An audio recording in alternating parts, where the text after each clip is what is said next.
So we now, under the tutelage of our product marketing director, have product marketing, product education, content marketing, and customer marketing all sitting under the banner of GTM. Example, how far before did you start planning for this launch, and what do you typically recommend? Within most SaaS businesses, as a rule of thumb, I say 3 months is a great amount of time for you to be able to get everyone involved. What is important is to get sales involved at the very beginning, because if you don't have sales buy-in as well as product buy-in, when you do eventually come to launch something, they're not going to support it in the same way they would having something pushed on them 2 weeks before and being told they have targets on it. How do we work with them in terms of aligning all of the assets that we require for it? What I have built into some of the GTMs that we've done over here is like a go, no go decision. To the point where you've actually announced something to the market doesn't know that it's coming. So it might be that if you're looking at a 3 month timeline, after 1 month, you've selected a launch date, but it's really just like a placeholder at that stage. After 1 month, you look at that and go, can we still realistically achieve that? Yes, no. If yes, it stays in place. If no, then the timeline slips a little bit. The market doesn't know about it. It gives us extra time to do things internally. How do we arrive at this where the whole organization agrees to how product marketing tiers these releases? Every single feature, every single product launch is run differently, not just because every product and every launch is different, but because we have a team of 17 product marketing managers here.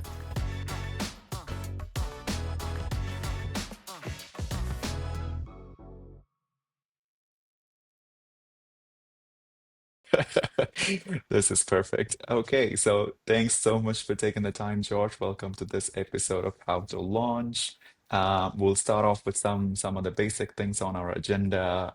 Okay, so can you tell a little bit about your role? How big is your product marketing team? And how do you collaborate with obviously product sales and the rest of the revenue team? Cool. So hey, I'm Josh Steiner and I'm a hairdresser. I'm not really sure what I'm doing here, to be honest. No, funnily enough, am not. I head up the product marketing function at Infobip. Infobip is the biggest company that you've never heard of. You won't have seen us around, but you will have interacted with us. We connect enterprises with customers at scale. We're a global messaging platform. Best example I can give to you is if you get a one-time passcode from your bank with a 4-digit code to authenticate, chances are it's come through a platform that is ours or is like ours. We have lots of single channels in operation like SMS, WhatsApp, email, which we use to connect businesses to customers. And I also look after our SaaS portfolio. So contact center, chatbot, customer data platform, and customer engagement hub to build AI-powered AI journeys, conversational journeys, and orchestration, basically to link up customers with end user through one-way messaging, two-way messaging, and conversational approaches. I've been here for about 4 years now and working in the communication space for 6, working in product marketing for about as long as product marketing has existed to work in, going back almost 9 years now across a range of funky industries. I've worked in ratings and reviews, coffee, and communication. So how the three are intrinsically linked, I have no idea. I'm the link. Going back onto the capacity, right? So, how big is your product marketing team? How do you work with the commercial team in enabling them? Can you elaborate a bit more on that? Yeah, for sure. I mean, we've got a fairly sizable product marketing team here. We're quite lucky, but we also have a fairly complex product set. So we might have around 40 different products from individual channels up to the more complex platforms. We have approximately 17 product marketing managers here, split into two camps. We have CPaaS, which look after individual channels, so voice and video, SMS, RCS, MMS, WhatsApp and everything around it. And there is a team that supports that. And we have my team, which is SaaS and verticalization. We look after our SaaS products and platforms, AI, and the various retailers that we look after, as well as telco product and telco industry. We have a fairly substantial marketing team as well within Infobip. So there's around 150 or so. And the biggest change and step forward we've made in product marketing for the last year, or in GTM generally, is we had a bunch of fairly disparate teams that all work on similar materials, but in an isolated and siloed way. About a year, 18 months ago, I thought it would be a good idea to pitch bringing these teams together. So we now, under the tutelage of our product marketing director, have product marketing, product education, content marketing, and customer marketing all sitting under the banner of GTM, with the idea being that product marketing own the relationship with the product team. We, in a traditional product marketing sense, take what they do, what is inherently technical, and break it down into its layman parts that can be distributed through the organization. So we work very closely with the product education on internal and external enablement to our platform. We work with the content team taking what we do, the building blocks, the value proposition, the product market fit, the messaging, the positioning, the ICPs, the buyer personas, and turn that into actual, proper, tangible content that can be pushed out through web, through white papers, through ebooks, through webinars, whatever it might be. And then we work with the customer marketing team on customer advisory board, ABM campaigns, and really just giving us that customer knowledge. Together, we push out through our wider marketing teams, which are regional. So we form part of the HQ base. We have an Americas team, a EMEA team, and an APAC team. They take what we do in HQ and localize it, build campaigns around it, decide what is relevant for their particular region. For example, WhatsApp, great channel to push in Europe, great channel to push in South America, crap channel to push in North America, where penetration's only at like 25%. And then we together go to market. Product marketing are then responsible for understanding competitive intelligence, understanding the market landscape, taking our product understanding and seeing how it resonates with customers, and reporting that back into the product team so we can continue to iteratively develop our products and improve them so that we know we're hitting the right notes when we continue to take things out to market.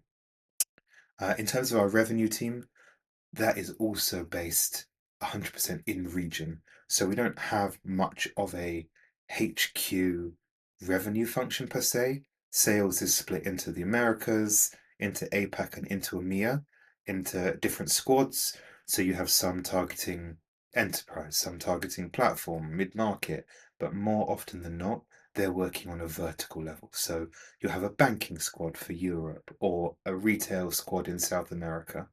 We have, it must be 60 plus different squads now, containing business development, account executives, partnership, the usual kind of setup you would expect from a sales function, just on a micro scale. I hear you. A lot of information right there, Oh Josh. yeah. That this is amazing. You did mention the product education team and the customer marketing team. How does that collaboration look like? Let's take an example of product education team, right? So we did also mention white papers and some of the other assets, right? So do you, from a product marketing capacity, create them, or is it the customer marketing or let's say product education team who's ultimately responsible for that and you sort of enable them to have the information so they can go create that? For things like white papers, blogs, and that, it's owned by the content team. They will have a content strategy that they'll put together at the beginning of the year based on company priorities. So let's say the company really wants to, in 2026, expand our gross profit from our SaaS business. They want to target retailers and they want to grow the platform business. That will be the company objectives. And then we in product marketing will go, right, what tactics are we going to adopt to be able to do this?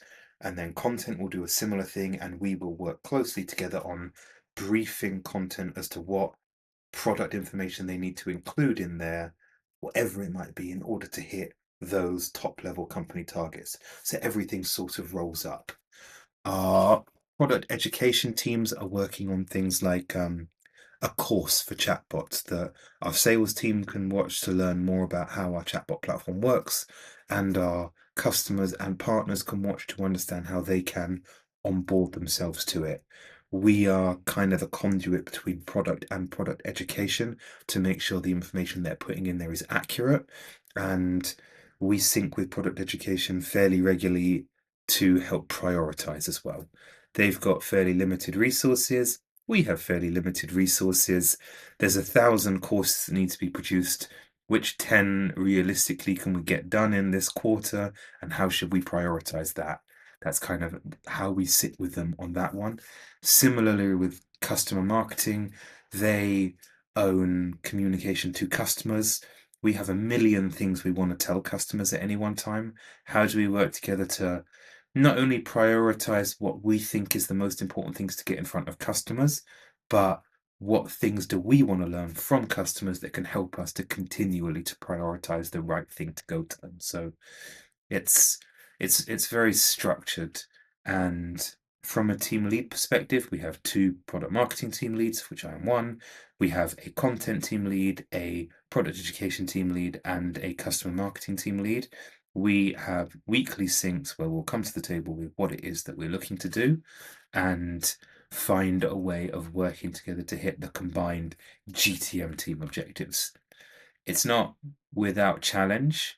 I would still say there's been a lot of work that's gone into taking these disparate and isolated siloed teams and just sort of mashing them together, and we're not quite there yet, but we understand strategically why we have done it and what the big picture looks like. So I think it's important with this, with product launch, with anything, to strive for something that works rather than strive for perfection immediately, because you'll never get to perfection and everything sort of falls apart around it if that's what you're trying to do. Yeah, that's a great quote right there. Actually, now let's also focus on maybe one of the most successful launches that you've done, Josh, and then like talk more about that specific launch, right? So um, how far for that specific launch, for example, how far before did you start planning for this launch, and what do you typically recommend? As a rule of thumb, I think it's easy to band product launches into three different categories. T-shirt sizing, whatever you want to call it, A, B, C. We're doing product launches every single month here, but it ranges from an update in font availability within a chatbot all the way up to a brand new omni-channel AI orchestration platform at different ends of it. For a C launch, small launch, whatever it might be, you don't necessarily even need to inform customers that it's happening, because it's not going to provide enough value and it's going to get lost in the noise. There might be a couple of things that you need to do. You need to update the technical docs. You need to have somewhere available for sales that this has been done. But frankly, marketing are not interested. Partnerships are not interested. It's such a small thing. For something like that, honestly, you can turn it around in a day. Don't tell anyone that, because everyone will get frustrated and blow up. But 2 weeks out, absolutely fine. You've got some things that come along which are big features for products. So we'll call it like a medium, tier two, B segment, whatever you want to do, where it might be that you've got a great existing product like a chatbot builder, for example, but now you're introducing voice bots. It's a huge thing that you're introducing. You can speak to this chatbot now, it can understand your intent, and it can reply using voice. We see that as being something that can be additionally monetized, not necessarily a separate product per se. Um, it's going to be stickier with existing customers, and it gives us more value as a whole. Something like that, you do want to inform your sales team. You do want to have an internal launch. You want to make people available. You need to sort pricing for it. And there's a subset of your audience that need to know about it. Not your entire audience. People who are banks just sending SMS for authentication don't care that you now have voice bots in your chatbot. But You need to do segmentation and plan something to get it out. For that, I would say 2 months is an ample amount of time to get together. For a tier one launch where you are bringing something brand new to the market, there's no right or wrong answer. I think, truthfully, you need as much time as you can possibly get. And I've worked before on launching a mobile network. For example, as an MVNO of one of the big companies here in the UK, we had 2 years between learning when that was and going to market with it because it was such a complex thing. I would say that's an outlier within most SaaS businesses. As a rule of thumb, I say 3 months is a great amount of time for you to be able to get everyone involved. What is important is to get sales involved at the very beginning, because if you don't have sales buy-in as well as product buy-in, when you do eventually come to launch something, they're not going to support it in the same way they would having something pushed on them 2 weeks before and being told they have targets on it. Sales should be involved, ideally even before that, in the iterative process. So product marketing come together and see a gap in the market, identify the competitors not doing this, but we've been asked for it 10 times. Sales should be brought in at that point to say, like, hey, have customers been asking about this, or have we invented a problem that doesn't exist? The earlier those three different parties can come together, the better, because buy-in for everyone means that the whole journey is going to run smoother. And then you need various touch points throughout the 3 months as to when to bring in product education, when to do sales enablement, when do you need to start creating materials, when do customer success need to know, how are you going to train your sales engineers, at what point do we start seeding the market, what does a launch process look like, is this for new customers, existing customers, or both, what does cross-sell look like, what does upsell look like, and there's uh, what we have here in Infobip is this feature tiering approach. So when you have a new product or feature coming, you look at it, you ascertain whether it falls into an A, B, or C category, and then based on that, there's kind of 15 checkpoints that for a big launch, you need to tick all 15 of these. There needs to be a new web page, a launch event, you need blog content, you need to get SEO done, you need to inform all of these teams. For a B tier, yeah, we'll do a blog around it, maybe not a launch per se. You'll update existing website rather than looking at getting something else in its entirety put together. And then all the way down to C, where you just tell Dave in the cafeteria that we've got new fonts, and he'll probably tell someone and it'll become relevant later down the line. This is actually a very interesting topic, right? Like about how you tier these releases and um, how do we agree at these tiers, right? Like who are the people that are involved in this conversation when it comes to tiering? How do we determine ultimately if partnerships is interested in one of the releases and if it's not relevant for them? And same goes for every other teams, right? How do we arrive at this where the whole organization agrees to how product marketing tiers these releases? So some of it is super self-explanatory. Everyone knows straight away when something small has happened, it is small. Likewise, when something is a brand new product, which doesn't happen too often within the communication space, everyone knows that it's going to be huge.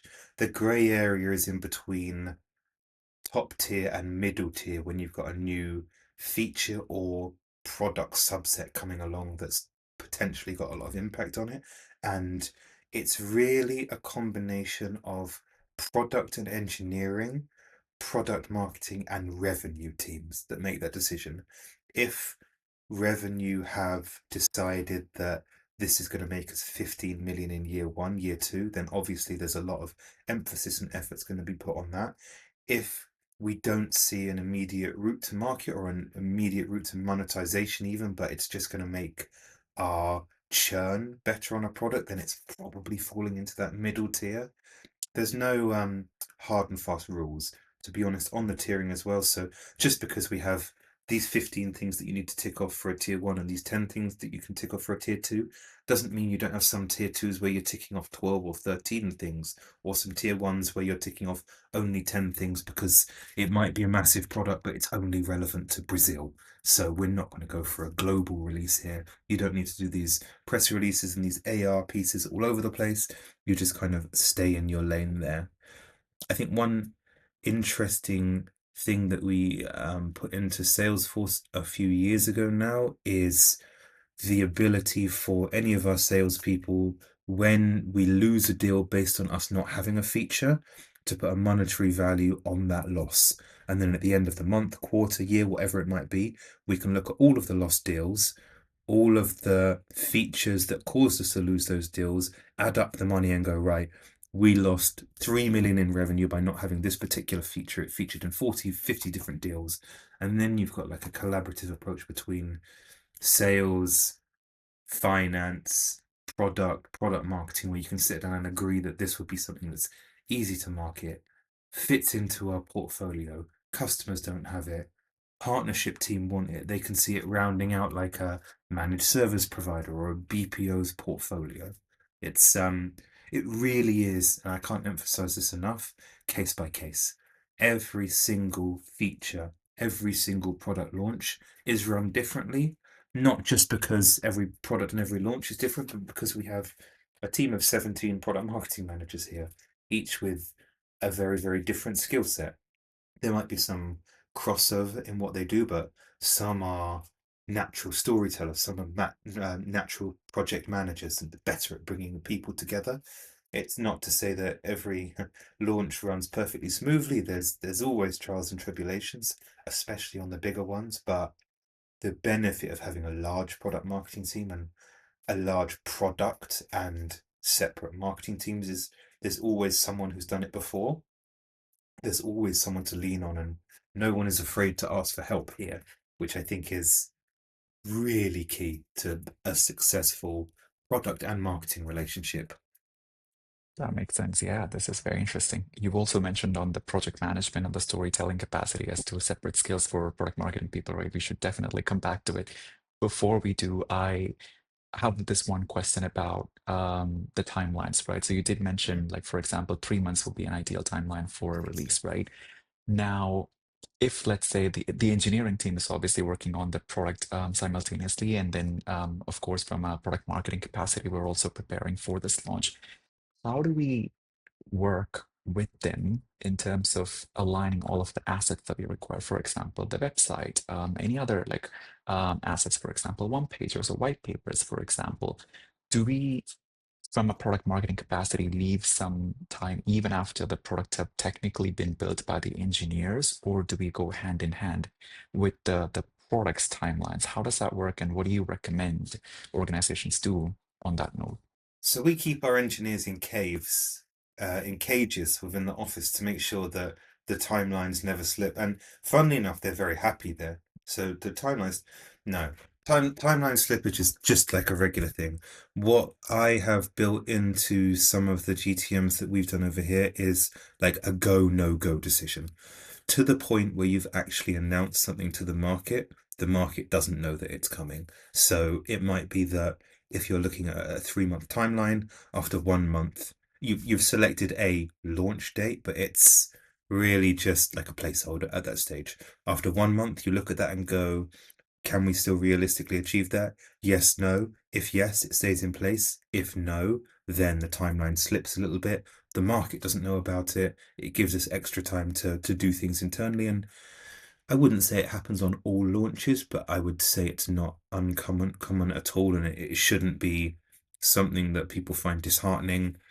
Product timeline slip, roadmap slips, priorities change, product level strategy changes, and sometimes resources pulled away from one place and put on another place. The only date that really matters is that go no go when you're about to launch or about to inform customers that a launch is coming. So let's say you're 4 weeks away from your launch date, you want to get invites out to customers, invites out to partners, invites out to analysts, public relation, to let them know something is coming in 4 weeks. That's the go no go point where you really, really need to be solidly sure that you're going to deliver the product on time, even if it's like beta version of that product or a MVP for the market. You're never going to deliver the finished article on launch date because you've not done the bug bashing. Customers haven't been hands-on enough with it to be able to find the little things that aren't working. It's easier from a product marketing perspective to build the materials that you need, build the sales enablement stuff. I would never expect product marketing to be the team holding up a launch. If they are, because they've not got their shit together and put a deck in place, done sales enablement, there's no excusing that. That's on the product marketing team. If product have been over ambitious with their vision of when it can be delivered. If engineering resources had to be pulled away, then that's fair enough. It's forgivable, and product marketing work around them because at the end of the day, we are almost a sales support function. We're not the one building the tangible thing that's being given to the customer at the end of the day. Has there been a circumstance where the scope in itself changed so that we have to adapt the materials that we're preparing, the messaging that we're preparing to that change, right? Has that, how frequently does that occur? Fairly frequent. I mean, if I think about Infobip, we launched a product a couple of years ago called Experiences, which is some templated user journeys based around AI that a customer could come in and pick off the shelf. It started off being a very, very simple project. I think I was told one December we wanted to look at how our platform would do things conversationally. Can we put together a deck around that? So I put together the deck around that, I think January time. And then it was like, oh, this is good. How can we expand this into a whole thought leadership piece? How do we turn this into something that we can present as a new way of pitching SaaS? Okay, great. We'll add another month, another 2 months to the timeline and build this all out. And then it became, oh, this is amazing. We want global campaigns around thought leadership and awareness where we position ourselves as the experts in conversational everything. We're the end-to-end platform, and we've got a product that we're building as well called Experiences. We want a launch event. Let's get Meta, let's get Microsoft, let's get Google. And it's gone from being like a small ask into a fully fledged campaign backed by a product in 6 months. It's rare for it to go to that extreme, but I would say almost every single top tier launch is going to have changes in direction from inception through to delivery, where you are beta testing with customers and realize that things don't quite work the way that you thought they did, or customers identify a use case that you weren't aware of, and actually it makes more sense than what you were doing in the first place.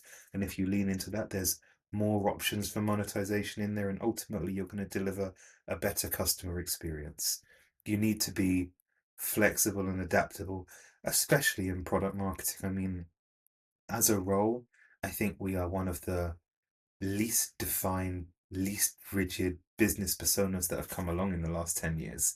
And for me, the key skill set to make a good product marketing manager is you need to be a good stakeholder manager and you need to be a good project manager, because ultimately you handle every single GTM as a separate project. You need to pull in disparate stakeholders from all over the business, and it's a different list of stakeholders every single time. No two GTMs look exactly the same, and you need to be the one who adapts to that situation and make sure that everyone who needs to know what's going on knows what's going on. And when there's information that you need to know where to get it and who to deliver it to. It's a it's a it's a tricky role, and one of the trickiest things about it is I think it's quite underappreciated in business because people don't have a full understanding of what it is that product marketing should be doing, and we can fall into a trap of becoming like the dumping ground for deck creation or leaned on as a full stack marketer. Like, can you do this event and launch this campaign and do this and do that? And well, no, I'm not a campaign manager. I don't do digital marketing. Events, not anything to do with me. I can help all of those teams pull together the right thing to make it the best campaign, event, website that it can be, but my skill set is not to actually build those things. This often happens at most organizations, I would assume, where you'll have obviously your fellow team members just asking you, hey, can you make this deck pretty? Yeah, yeah, yeah. And we fall into two different categories as well. You have a lot of businesses where product marketing reports into product, and you have a lot of businesses where product marketing goes into marketing. And I think depending on that, there tends to be different gray areas between the two of them. You're more technical if you're in the product team. You're going to color stuff in more if you're in the marketing team, at least the way that I've seen it work over the last 10 years. Totally. Can we come back to the project management aspect that Mhm. you've mentioned, by the way? So there's obviously more to that story, right? There's project management, there's stakeholder management, there's storytelling. Can we maybe we should lay it out as to what that project would look like? So if you can give an example of what um, a release in particular, and then what steps A from Z look like, and what is expected from this product marketing manager through the life cycle, right, during the entire project. Okay, so let's take the last example I give, the conversational everything launch. When it became clear that that was going to be a large global release and a big launch, I kicked into project management gear. So the first thing to do was pull together a team of internal stakeholders, and that looked like product, revenue, AR, PR, web, growth, digital, regional marketing, partner marketing. Super important to get partnerships involved very quickly because partnerships are basically a cheat code to business. You do all the work yourself, and then you just give them to partners, and it's a whole new sales team. They go out and sell stuff for you. It's great. And you I Gantt chart it. So I look at what the key milestones we're going to need to hit over the next 12 weeks are, set accountability, almost like a racy, like who in this group of 15, 20 internal stakeholders is responsible for each one, who needs to action it, who's informed, who's going to be the one running point here, there, and everywhere, and go into start running it as a project manager. So from product perspective, tasks are clear. Liaise with engineering, build the vision, come to us every couple of weeks in this sprint. So I would run in 2 week sprints in this instance and let us know if this is happening so we can continue to make these go, no go decisions. Content, what's our strategy? What pieces of content do we need to create to make a big bang about this? And who's responsible for it? So pitch decks, product marketing, messaging, positioning, value proposition, ICP, buyer personas, product market fit, competitive intelligence, product marketing backed up by market intelligence team, partner team, whoever that might be, content and web. We need new content on the web. We want this piece of gated content. We want this piece of research done, written into an ebook, and we want to send it to these prospects. Responsibility on content. When do we need it done? What are the touch points? Blah, blah, blah. Partner team. When do we need to inform partners? Do we have any partners that are going to make great beta testers for this? We know what their customers look like. Vertical team. Is this relevant for banking, retail, telco, transport and logistics? How do we take this central content and hyper personalize it for those specific industries? Events team. We want to launch. We've got these 10 events coming up and we want to mention it here, here, and here, as well as a separate thing. You need to go about and do this. And then on a weekly and bi-weekly basis, you bring this whole team back together to tick off everything you're doing. So here we use Jira as a ticketing system and also like a project management thing. So we would set up an epic, grab everyone together, assign tasks to each other, manage it as a Kanban in sprints every couple of weeks. So we can literally move things across to see what's working and what isn't working all the way up to launch with those go, no go decisions based in a different intervals, monthly, weekly, bi-weekly, whenever it might be. It's it can get quite stressful, especially towards launch dates when you've got all of these different things being delivered at the same time and a dependency on so many different teams, especially when it comes to like launching web pages, for example. There's so many stakeholders who have an input onto what that's going to look like. It's not as simple as just clicking go and the website being there. You need to have the landing pages for the events that you're pushing out. You need to work with your business analysts on revenue prediction. You need to work with account executives on reaching out to existing customers to get them along to the event. If you think that there's a cross sell or upsell or any value to be delivered there, you need a list of customers. You need a list of prospects that you don't necessarily have. You need to make strategic decisions around if you're going to do social posts, which social network is going to be the one that your customers are actually living on at that time. So it's a full-fledged, full-time job running that GTM for that team for that period of time. Um, I would say that that level of GTM is certainly rare within our business because we have quite a well-defined set of products at the moment, and it's rare for a brand new product to come in with like white space. It is happening. I mean, this year we've got a lot of AI tools coming along that are going to fall into that category. And we're working on repositioning SaaS generally and how we can prove the value and make it more of a solution rather than a product approach, which I think works more in modern business, but it's still a lot of work to get anything out the door. This is indeed an elaborate process, right? Mm. Like all of the things that we mentioned. How do you recommend product marketing teams to manage their time when there are so many things that are happening in parallel? For example, there's a social post that's going out. Um, who ultimately makes a call on what that post needs to be? And the same goes for any web page, right? Like what kind of copy to write? Is that all of that? Is that the scope of the product marketing person, or at some point they delegate it to copywriters, for example? And where do we find that balance, and what's the best advice there? I recommend amphetamines. It's a great way of getting it done. Um, look, I would say that it should not be on the product marketing manager to sign off. And I think, in fact, if you do have product marketing as the one person to sign off everything, it's just going to cause animosity. We are not content experts. We are not web experts.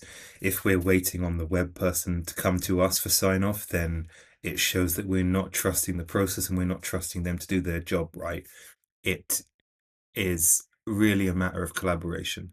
We, as product marketing, provide the building blocks for content for web to be able to go and do everything.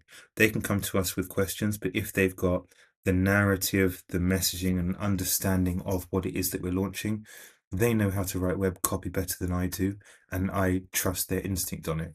I wouldn't expect, for example, web to launch something without product marketing ever having eyes on. They will come to us and say, this is what we're looking to do. And there is a round of changes if we notice a mistake, like a technical error in there, or we want to really emphasize one particular feature because we think it will add value, then great. But it's on the web team to sign off web content. It's on the content team to sign off anything that they're pushing from a blog. I want to be informed, aware. I want to read it before it goes, but I'm not going to be a blocker to getting things out there. And from the very beginning, you have to make it clear and delegate responsibility and trust in the people that you've delegated responsibility to. Likewise, I don't want the web team signing off on a pitch deck that I've built for sales, and I don't want content to come to me when I've written messaging and positioning and say, no, no, no, no, no. But I'm happy for them to take a look over it, suggest changes, come to me with better ideas and work on tailoring something together. But that's my content and I'll make the sign off on that piece. To be honest, I recommend doing any kind of formal project management training that you can. It really does give you a step up in the product marketing sphere, and it tends not to be included on product marketing specific courses. So going through like PMA or something, if you're doing core or PMA advanced, it sets you up very well for product marketing, gives you an understanding of all the different product marketing methodologies and what pieces you could do there, but it's not project management per se. And I think combining the two different accreditations really sets you up well. That's a solid advice. Yeah, this is very helpful. I do want to come back to the messaging aspect as well that you mentioned, Josh. How do you arrive at the perfect message? What's the what's the methodology right there? To be honest, I think the idea of a perfect method is a bit of a fallacy. And for the first 6 or so years I was doing product marketing, I kind of fell into the fairly generic camp that you find most product marketing working within. You build a product, you write a value proposition for it, and you write some messaging for it. You launch that to the marketplace. Let's take, for example, a chatbot platform. Great. You write value proposition for your chatbot platform. It says, oh, save time for human agents, chatbots answer FAQs. It's great. You push it out. It's fairly generic. It speaks to the entire audience, but at the same time, it speaks to no one because audiences in themselves are not inherently generic. What I have found to be really, really successful for messaging is understanding your customers better and understanding the segmentations they fit into, which is why I created the industry marketing team a few years ago. They take what is generic and hyper personalize it for a banking customer. So all of a sudden you've got, oh, use chatbot to help filling in loan applications, much better. That message resonates with a banking audience and they go, oh, this communication company understands what it is that I'm trying to do in banking. They've got banking customers like Edenred. Oh, they've got customer stories around banking. This is a banking provider. We'll go and work with them. Or use this chatbot to help bring customers back into the flow when they've left shoes in their basket. Bang, we have an integration with Shopify. Look at the work that we've done here. This is a retail customer. Then great. By taking the generic value proposition, which I still encourage people to build because understanding what the main benefits of your product are and how you present that as value to a customer base is super important. Just don't leave it at that. Think about your buyer personas, think about your user personas, and think about the segments and markets that you're looking to sell into, and then tailor messaging specifically to them. It's not uncommon here for me to have a value proposition and then 15 different value propositions underneath it for each of the key buyer personas and industries that I think things are being pushed into. And it's a lot of work for sure. You're 15 times more work than you had to beforehand, but in doing that, it's going to resonate 15 times better with that customer set because the way the way companies sell and the way companies buy, there's often a disconnect. A banking customer doesn't come to Infobip and say, I would like a chatbot and a contact center and WhatsApp and RCS. They'll come to us and say, look, we've got a problem here. We have customers who are filling out this form to take out a credit card, but 60% of them are dropping out here. What can you do about it? And then rather than us list our products, they expect us to come with a tailored solution. And we say, oh, we've got a great solution for that. It's called cart abandonment. Basically, we'll set everything up for you. So if a customer drops out at this stage, we know what channel they're using. They're a WhatsApp user. We know what time of day they normally interact.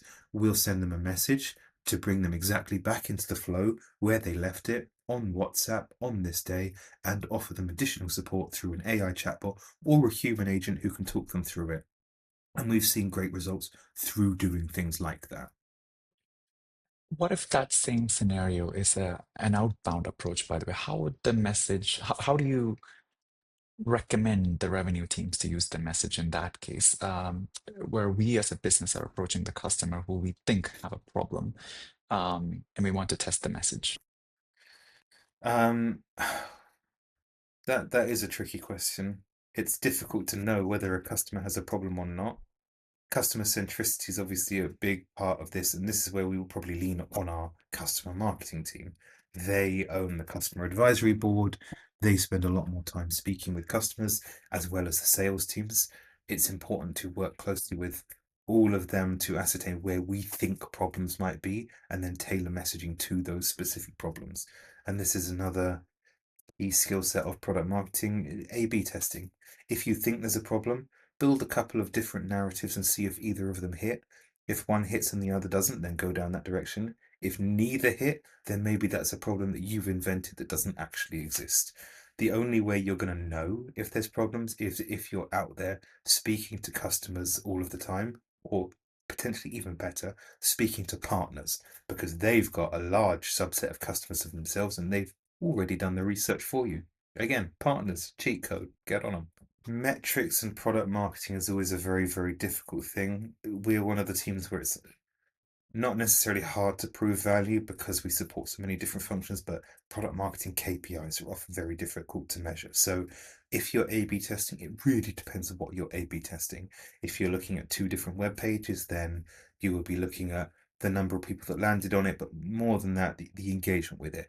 How much are people scrolling? How long are people spending on site? Same if you're sending out an email with two different iterations. What's the open rate on this title versus that title? Are people clicking through the links on this one versus that one? How much time is spending on this one versus that one? With a video, it's views and how long are they watching each of the videos for? It really there's no one size fits all answer. It depends massively on the assets that you're sending out. Ultimately, at the end of the day, it comes down to revenue and how many SQLs and MQLs you're able to get through. If you've got one that's being read by less but is leading to way more MQLs and conversions, then one that's being read a lot more. Think about how you can kind of combine the two, keeping the message of the one that's converting a lot more, but you want more eyes on it. It really, really depends on what's being done. That's very interesting. If it's not a product that's being, let's say, sold at a separate price, like an add-on, right? If how do you approach measuring the impact on it, right? So, for example, if it's a customer, we've released product A and it's accessible for free for the customer, in which case you would fall back on metrics like adoption, for example. That's just one 100%. way to think about it, right? Yeah, so if we've got like a platform, for example, doing chatbots, and we've introduced four free emojis within those chatbots, and we've made people aware that they're there and they can have more rich engagement with their customers, we would measure adoption. So, how many people have clicked through these announcement emails? How many people have turned emojis on? What was our expectation? But also, over time, are people still using them, or is there a massive drop off afterwards because people don't really care about it? So, is it worth our engineering time and investment to keep that going? Do we invest more in it? Are people really resonating with this rich media and emojis, GIFs, whatever it might be? Then great, keep it going. If not, why did we do it? Were we ill-informed in the first place? And what value do customers actually want? But I would say that's purely driven on adoption metrics and also to a degree churn. If you're seeing less churn with customers who've adopted that, then maybe there's something in it. If you've got good data sets, which a lot of businesses don't, to be able to dig down into and drive assumptions and value from, then great. If you don't, then it's going to be a real struggle to justify doing a lot of different things. Do they agree on the metrics beforehand, before the launch in itself? Is that a conversation that you encourage PMMs to have? More than just PMMs. As part of the launch process that I was talking about earlier, when you're bringing everyone together, not only are you defining a timeline there, but you're defining the KPIs that you expect from that campaign. So, is it a launch campaign? Is it thought leadership? Is this revenue that you're after? Website clicks, engagement, people attending an event? What is it? Define all the KPIs that you want in advance, and then the timeline that you want those KPIs to deliver on, and then you get together at the end of it. This is another key thing that I've found happens well at some companies and not well at other companies. You should get together at the end of a product launch for a retro to bring everyone back together and see what did work and what didn't work. So you yourself on your next GTM can improve the way that you do things and make sure that everyone's pain points are taken into account. You should also be getting together every month, let's call it, afterwards to bring back the sales and marketing teams from the regions to see how that campaign has been going, what conversion looks like, and everything else that you would expect around it to see how you're performing against those KPIs. That's amazing advice, Josh. The last question from my side. Is there any advice that you would want to share with all of the PMMs watching on anything launch related? Like I said earlier, I think you have to treat every single launch in isolation. If you've just been through a launch and it's not worked well, don't be disheartened because there's so many different factors that can cause a launch to be successful or unsuccessful. It's more a matter of learning from what works and equally learning from what doesn't work and combining those to make sure that the next one is better than the previous one. And like I said at the beginning, don't strive for perfection because it's an unobtainable goal. Just make sure you're producing something which is good, good enough, and can be iterated on as you go. Fantastic. Thank you so much for your time, Josh. No, it's a pleasure.